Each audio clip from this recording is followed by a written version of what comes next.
क्या करूं कि ना करूं ये कैसी मुश्किल है। सर कुछ शायरी रंगीला फिल्म के इस डायलॉग से आपने शुरुआत की है, आज क्या मूवीज की बातें होंगी? बिल्कुल नहीं।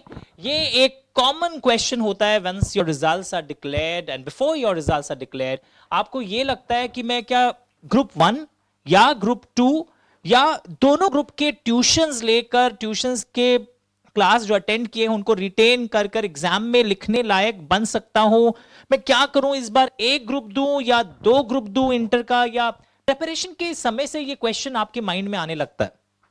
तो how should a student handle this particular doubt? क्या करना चाहिए? आप बोलेंगे सर कॉम्प्लेक्स में फ्रेंड्स होंगे, आप जिस हाउसिंग कॉम्प्लेक्स में रहते हैं उनसे जाके पूछिए, सीनियर्स से पूछिए। सर बेस्ट, मैं तो हर चीज यूट्यूब से पूछता हूं, वहां कोई ऑल इंडिया रैंक 1 रैंक 2 के व्यूज को देख देख कर प्रभावित होते रहता हूं। देखो, एक्सटर्नल मोटिवेशन और इन्फ्लुएंसेस हमें एक डायरेक्शन दिखा सकते हैं, बट फाइनली कौन सा डायरेक्शन या ऑप्शन आपके लिए बेस्ट होगा, ये अंदर से आवाज आनी चाहिए। से तो आप ये वीडियो क्यों बना रहे हैं? मैं ये वीडियो इसलिए बना रहा हूं ताकि आपको अलग अलग ऑप्शंस ठीक तरीके से ले डाउन आपके सामने कर सकूं। आप सभी जानते हैं that there are lot of advantages if you appear for both groups. नहीं जानते तो मैं वापस से कह देता हूं। नंबर 1, अगर आप दोनों ग्रुप देते हैं तो आपको ऑल इंडिया रैंक तभी मिलेगा अगर आप दोनों ग्रुप अपीयर किए हों। मेरा एक स्टूडेंट था, उसके स्कोर्स दोनों ग्रुप में बहुत अच्छे थे। अगर वो दोनों ग्रुप साथ दिया होता तो वो all India first second third में जरूर होता। ये 2010-11 की बात है। बट वो पहले एक ग्रुप दिया, उसमें भी बहुत हाई स्कोर, टोटल सारे पेपर्स में 85, 85, 79 इस टाइप के टोटल। सेकंड ग्रुप बाद में दिया, उसमें भी हाई टोटल, बट उसका ये एफर्ट वेस्ट हो गया। अगर आप दोनों ग्रुप्स एक साथ देते हैं तब आपको ऑल इंडिया रैंक वाले उस लिस्ट में डाला जाता है आपके टोटल्स के अनुसार। टॉप 50 रैंक्स या जब भी समय समय से नंबर ऑफ रैंक्स जो इंस्टीट्यूट देता है वो चेंज भी होता रहता है। सेकेंडली, चलिए रैंक की बात कर ली, पर आप बोलेंगे सर मैं तो बस पास हो जाऊं नॉलेज लेकर, वो मेरे लिए पर्याप्त और उचित होगा। तो ऐसे सिचुएशन में सेट ऑफ का एक कॉन्सेप्ट होता है। So what is that? Suppose group 1 में आपके 4 पेपर्स हैं, ग्रुप 2 में 4 पेपर्स हैं। एक बच्चे का ग्रुप 1 थोड़ा सा गड़बड़ गया, उसे मिला है 180, ओनली 180 आउट ऑफ 400, जबकि पास मार्क 200 होता है। बट उसने ग्रुप 2 भी दिया था और ग्रुप 2 में उसे मिल गया 235 आउट ऑफ 400। तो आप समझ रहे हैं, this is called set of. तो 800 में उसका 400 के ऊपर है, तो वो लक्ष्मण रेखा को पार कर लिया है बहुत अच्छे से, safely. So that is called the advantage of set of, provided आपको 40-40 भी इंडिविजुअल सब्जेक्ट्स में मिले हो एंड आपका जो परसेंटेज है वो 50% और मोर रहा हो। तो रैंक नंबर 1, सेट ऑफ का बेनिफिट नंबर 2। नंबर 3 जो मुझे लगता है बहुत इंपॉर्टेंट है, ग्रुप 1 एंड ग्रुप 2 के पेपर्स इंटर रिलेटेड होते हैं। अगर मैं इंटर की बात करूं, जैसे लॉ और ऑडिट इंटर रिलेटेड सब्जेक्ट है, ग्रुप 1 में भी अकाउंट्स है, ग्रुप 2 में भी अकाउंट्स है, they are interrelated subjects. तो इंटर रिलेटेड सब्जेक्ट्स का फायदा तभी आपको मिल सकता है अगर आप दोनों ग्रुप साथ में दे रहे हैं। वरना क्या होता है, once you finish your group 1, पुरानी बातें आप पढ़ते नहीं हैं, भूल जाते हैं, वापस ग्रुप 2 के समय ग्रुप 1 को फिर से रेफर करो कुछ कुछ पोर्शंस को जो इंटर रिलेटेड पोर्शंस हैं।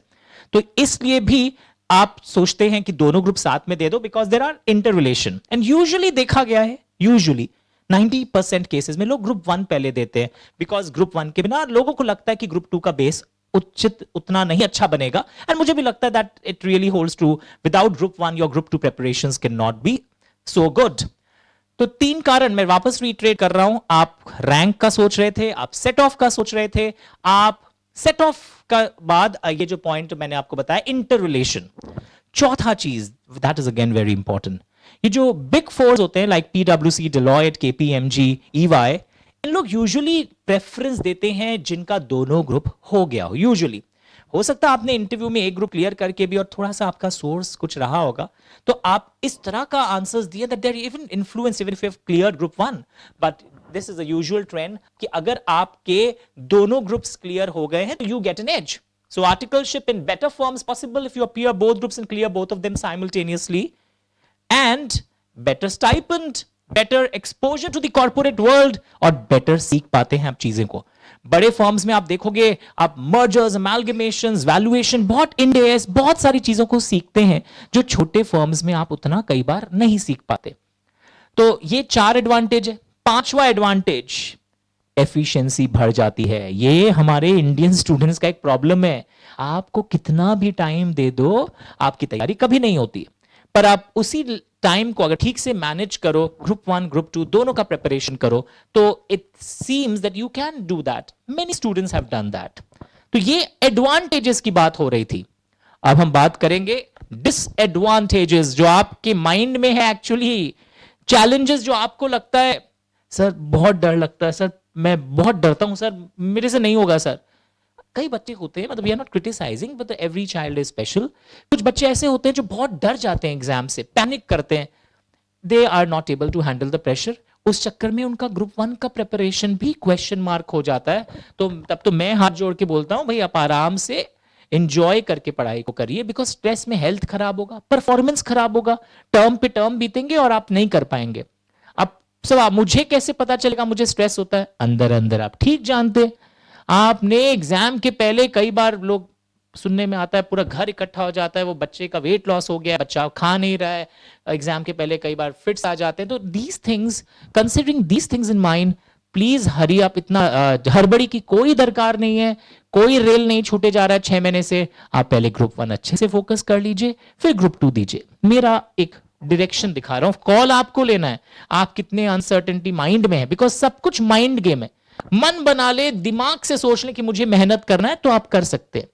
बट अगेन हेल्थ को खराब करते हुए नहीं, अपने मेंटल बैलेंस को खोते हुए नहीं, मतलब पागल नहीं हो रहे हैं बट पर आप बहुत ही इम्पेशेंट, बिहेवियरल चेंजेस, घर में लोगों से बात नहीं करते हैं, आप ठीक से दिन भर किताबों में घुसे रह रहे हैं, वो तो आपको दोनों ग्रुप देने से घुसना होगा, but at the same time एक बैलेंस्ड लाइफ जीना जरूरी है। आप रैंक होल्डर है और अपनी बाकी जिम्मेदारियों को घर में पूरा नहीं कर रहे हैं, तो ऐसे रैंक का कोई वैल्यू नहीं है। ये सब मैं उन मोटिवेशनल वीडियोस के बारे में, मैं उनमें विश्वास नहीं करता हूं, कुछ पाना है तो कुछ करना होगा, सब चीज भूल जाओ, नहीं। सब चीजों को साथ में रखते हुए आराम से आप अपने गोल्स की ओर जाओ, because you can not ignore your family members and कई बार सोशल इन्विटेशन भी होगा, जाना पड़ेगा अगर ट्यूशन मिस नहीं हो रहा है। सो बैलेंस करते हुए आपको आगे बढ़ना है। सर तो मुझे क्या करना चाहिए वो बताइए। आपने मेरे को एडवांटेजेस बता दिए, आपने चैलेंजेस बता दिए, अब मुझे क्या करना चाहिए आप ही को सोचना होगा। अब मैं वो आपको बताता हूं कैसे। The correct advice which I feel, usually क्या होता है, फाउंडेशन के बाद 1.5 महीना तो लोग रिजल्ट तक 40 दिन वेट करते हैं, फिर ट्यूशंस और 10 दिन बाद शुरू होता है। तो ये जो शुरू के सो कॉल्ड 15 ओवर्स हैं क्रिकेट मैच के, मुझे लगता है यहां पर स्कोर अच्छा करना चाहिए। Students usually stay ahead batch join कर लेते हैं और उसमें अपने ग्रुप 1 की ट्यूशंस चालू कर देते हैं। ओके, एंड इस तरह रिजल्ट्स भी आ जाता है फिर धीरे धीरे। और रिजल्ट्स, कई लोग रिजल्ट्स की बात करते हैं, उसमें भी कोई प्रॉब्लम नहीं, कोई प्रॉब्लम नहीं है। तो आप रिजल्ट्स आने की बात कर रहे हैं, तो बेसिकली ग्रुप 1 के 3 महीना के ट्यूशन के बाद, अगर मैं नवंबर टर्म को बेस बना रहा हूं, तो बाय अप्रैल एंड आपको पता चल जा रहा है आपने टीचर के साथ साथ क्लास को रिवाइज किया है, रिकॉल किया है, आपने उनके मॉक टेस्ट भी एक दो ठो दे दिए हर सब्जेक्ट के। You are in a good shape, आपको पता चल जाएगा। और ट्यूशन अटेंड करना इज नॉट इंपॉर्टेंट, अटेंड कर कर रिटेन करना, लिखने लायक बनना, ये हमारे इंडियन एजुकेशनल सिस्टम का यही तरीका है। मैं समझ गया हूं, पर वो नहीं समझेगा जब तक आप 3 आवर्स के एग्जाम में उसको लिख कर नहीं आएंगे। So you have attended, you have prepared everything, are you able to written? अपने आप से पूछो अप्रैल एंड तक, क्योंकि यूजुअली ग्रुप 2 के क्लासेस चाहे पेन ड्राइव में आप ले रहे हैं या जो भी ले रहे हैं उस समय शुरू होती है। तो ग्रुप 2 के क्लासेस अप्रैल मिड से आप शुरू कर देते हैं, अप्रैल एंड से शुरू कर देते हैं, एंड फिर आप सपोज अब दोनों नाव पर, मतलब दोनों आपका ग्रुप 1 ग्रुप 2 दोनों चल रहा है पैरेलली, ग्रुप 1 ग्रुप 2 दोनों आपका चालू हो गया। मई महीना बीत गया, जून महीना बीत गया, जुलाई एंड तक अब आप फिर से एक रिव्यू करिए, यानी टारगेट्स आपको सेट करना होगा। Targets word is very important, time bound targets, कि मेरे ग्रुप 1 ग्रुप 2, ग्रुप 1 मेरा अप्रैल मिड में मैं कॉल लूंगा, मुझे दोनों ग्रुप देना चाहिए या नहीं देना चाहिए, फिर मैं जुलाई एंड में फिर देखूंगा क्या मुझे ग्रुप 1 की पढ़ाई का 80% ऑफ द मार्क्स का weightage, number of hours of the coaching centres के पेन ड्राइव का नहीं, मुझे क्या एग्जाम में जो 80 मार्क्स का पेपर आता है, actually am I in a position to solve the paper and get decent marks, even if मैं perfection की बात अभी नहीं कर रहा हूं, perfection तो लास्ट तक नहीं आता और आ जाता है फाइनली जब आप एग्जाम हॉल में जाते हैं, अगर आपने 4 रिविजन्स किए हों। तो आप जुलाई एंड में एक कॉल लीजिए, should I fill the examination form, जब आपके एग्जामिनेशन फॉर्म अगस्त मिड में या जब भी आते हैं, तो ये कॉल लेने का एक तरीका है, चेक करिए कि आपका ग्रुप 1 75-80% आपके कंट्रोल में है क्या, और ग्रुप 2 आप कर रहे हैं क्लासेस, याद भी हो रहा है अभी अभी। तो finally that call will be taken in the month of July and, यानी 2 कॉल्स लेना है। एक अप्रैल में कॉल आपको लेना पड़ा था, अप्रैल एंड या अप्रैल मिड में, whether group 2 tuition should be started now. एक जुलाई एंड में, whether I should appear, because आपने ग्रुप 2 की भी क्लासेस अब कर ली हैं काफी कुछ, और ग्रुप 1 आपका और सॉलिड हो गया है। ओके, तो अगस्त में फाइनली आप ले ही लो कॉल, जुलाई एंड से सोचना शुरू करो, अगस्त मिड तक आप कॉल ले लेते हैं, व्हाट शुड बी डन।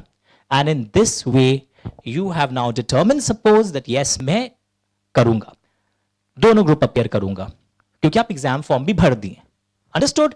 यानी proper planning with your strong mind, I will be able to do it. Sir घूमना फिरना करना चाहिए क्या? जरूर करना चाहिए। नहीं सर, मैंने वीडियोस देखे रैंक होल्डर के, वो बोलते मैं पूरे कमरे में बंद हो गया। हो सकता है उनको उससे हेल्प मिला हो, पर मुझे लगता है एंड मनोवैज्ञानिकों को लगता है कि इस तरह अगर आप पढ़ाई करेंगे, कहीं ना कहीं आपके कैरेक्टर शेपिंग में एक कुछ कमी आ जाएगी। बिकॉज आप कंपनी में जाएंगे ना, वहां भी लोगों के संग घुलना पड़ेगा, मिलना पड़ेगा। बिना मिले, बिना सोशल बिहेवियर के लोग आपको पसंद नहीं करेंगे। तो फाइनली हम जो इतना कुछ पढ़ रहे हैं, ये क्यों पढ़ रहे हैं? सर पैसों के लिए, मैं बोलूंगा खुशी के लिए। खुशी इज अ ब्रॉडर टर्म, पैसा भी आ जाता है, रिलेशंस भी सबसे मेंटेन रहता है। बिकॉज इन सोसाइटी लोगों से अगर आप कट ऑफ करके अपना सब कुछ अलग कर रहे हैं और खुश हो रहे हैं, मेरा तो अपना तरीका है, मैं तो बस ऐसे करता हूं, हो सकता है आपको उसमें एक टेम्पररी खुशी मिले, but in this world people will not accept this type of personality. और आखिर हमें रहना इसी वर्ल्ड में, हम अभी अलग गोले पे शिफ्ट नहीं हो रहे हैं। वी आर नॉट एलियंस कि हमारा वर्किंग सिस्टम पूरा अलग हो।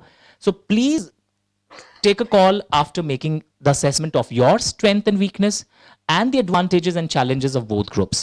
मैंने आपको direction दिखाया है, don't be guided just by some YouTube interviews and all these things. मेरा भी कोई YouTube interview नहीं है, पर एक तरीका है, अपना strength weakness आप assess कर सकते हो in the light of time bound targets assessment, जो एक बार अप्रैल एंड में, एक बार अगस्त फर्स्ट वीक या जुलाई एंड में, उसमें आप फिर करिए। और एग्जाम अगर नवंबर में है तो एक बार लास्ट सितंबर में आप सोच लीजिए कि हालत कैसी है, and then take a call कि इस बार दूं या फिर चलो कोई बात नहीं, एग्जाम फीस जाएगा, मैं इस बार एक ही ग्रुप दे दूं। That call can be taken. Thank you so much.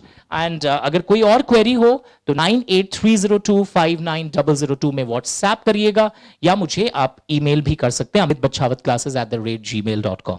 Thank you. तो ये आपको एक दिशा दिखाएगा, एंड मैंने लास्ट 21 सालों से इसी तरीके से अपने स्टूडेंट्स को बोला है दैट हड़बड़ा के डिसीजन मत लीजिए। कोई पैकेज बस कि कोचिंग सेंटर्स बोलते हैं कि अभी आपको ये ऑफर है, क्रिसमस ऑफर है, मॉनसून ऑफर है, दीज थिंग्स से दूर रहिए। पैकेज में एडमिशन लेने का कोई दरकार नहीं। आप अपने इंडिविजुअल सब्जेक्ट्स को सोचिए कि यहां से मुझे पढ़ के समझ में आया था पहले भी, और अभी भी मैं कॉन्फिडेंट हूं मुझे आएगा। टीचर्स मुझे पर्सनल अटेंशन दे रहे हैं, वो मेरी कमी को जानते हैं और मेरे ऊपर स्पेशल ध्यान देंगे। That is more important. भेड़ बकरी के रेस को मत फॉलो करिए, क्योंकि भेड़ बकरी ही ज्यादा होते हैं, शेर तो जंगल में बहुत कम होते हैं, 1 या 2। Thank you so much, bye.